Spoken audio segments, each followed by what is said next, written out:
Hi everybody, welcomes to health tips by Bharati. మనం ఈ వీడియోలో రక్త గ్రూపుల గురించి లేదా బ్లడ్ గ్రూప్స్ గురించి మాట్లాడుకుందామండి. మన శరీరంలో రక్తము మానవ జీవనానికి చాలా ప్రాణాధారము. రక్తం అనేది ఎర్ర రక్త కణాలు, తెల్ల రక్త కణాలు, ప్లాస్మా, ప్లేట్లెట్స్ వంటి భాగాల కలయిక. రక్తంలో ఎర్ర రక్త కణాలపై ఉండే యాంటీజెన్స్ ఆధారంగా రక్తంను వివిధ గ్రూపులుగా విభజించారు. ఆ గ్రూపులు ఏ, బి, ఏబి మరియు ఓ. ప్రతి గ్రూప్కి ప్లస్ లేదా మైనస్ గుర్తు ఉంటుంది. ఇది RH ఫ్యాక్టర్ ఆధారంగా నిర్ణయించబడుతుంది. మొత్తం 8 రకాల రక్త గ్రూపులు ఉంటాయి.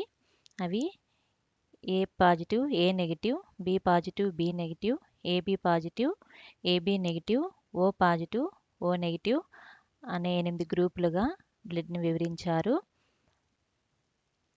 ఏ గ్రూప్ వాళ్ళు ఏ గ్రూప్ వారికి రక్తం ఇవ్వాలి, ఏ గ్రూప్ నుంచి రక్తం తీసుకోవాలనేది ఈ వీడియోలో మనం చూద్దాము.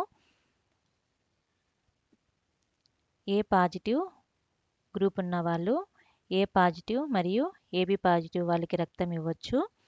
ఏ positive, A negative, O positive, O negative ఉన్న వారి నుండి రక్తం తీసుకోవచ్చండి. అదేవిధంగా ఏ నెగిటివ్ బ్లడ్ గ్రూప్ వాళ్ళు A positive, A negative, AB positive, AB negative వారికి రక్తం ఇవ్వచ్చు. ఏ నెగిటివ్ మరియు ఓ నెగిటివ్ నుండి రక్తం తీసుకోవచ్చు. బి పాజిటివ్ ఉన్నవారు బి పాజిటివ్ మరియు ఏబి పాజిటివ్ వారికి బ్లడ్ ఇవ్వచ్చు. B positive, B negative, O positive, O negative ఉన్న వారి నుండి రక్తం తీసుకోవచ్చు. అదేవిధంగా బి నెగిటివ్ ఉన్నవారు B positive, B negative, AB positive, AB negative ఉన్న వారికి బ్లడ్ ఇవ్వచ్చు. బి నెగిటివ్, ఓ నెగిటివ్ నుండి బ్లడ్ని తీసుకోవచ్చు. ఏబి పాజిటివ్ ఉన్నవారు ఏబి పాజిటివ్ ఉన్న వారికే బ్లడ్ని ఇవ్వాలి. వీరు అన్ని గ్రూపుల నుండి కూడా బ్లడ్ తీసుకోవచ్చు. అందుకే ఏబి పాజిటివ్ను యూనివర్సల్ రిసిపియంట్ అంటాము.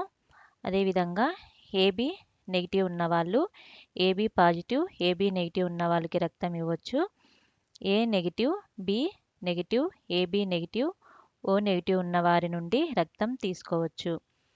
ఓ పాజిటివ్ ఉన్నవాళ్ళు A positive, B positive, AB positive, O positive ఉన్న వారికి బ్లడ్ ఇవ్వచ్చు.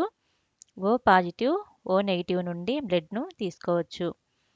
ఓ నెగిటివ్ ఉన్నవాళ్ళు బ్లడ్ను అందరికీ ఇవ్వచ్చు. అందువలన ఓ నెగిటివ్ని మనము యూనివర్సల్ డోనార్ అంటాము. కానీ వీరు ఓ నెగిటివ్ నుండి మాత్రమే వీరు రక్తంను తీసుకోవాలి. అదేవిధంగా రక్తదానం చేయడంలో ప్రాముఖ్యత ఏమిటో ఇప్పుడు తెలుసుకుందాం. రక్తదానం చేయడం ద్వారా మనం మరొకరి ప్రాణాన్ని కాపాడవచ్చు.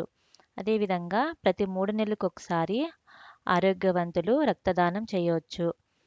ఈ రక్తదానం చేసిన తర్వాత కూడా మన శరీరంలో కొత్త రక్త కణాలు ఏర్పడతాయి.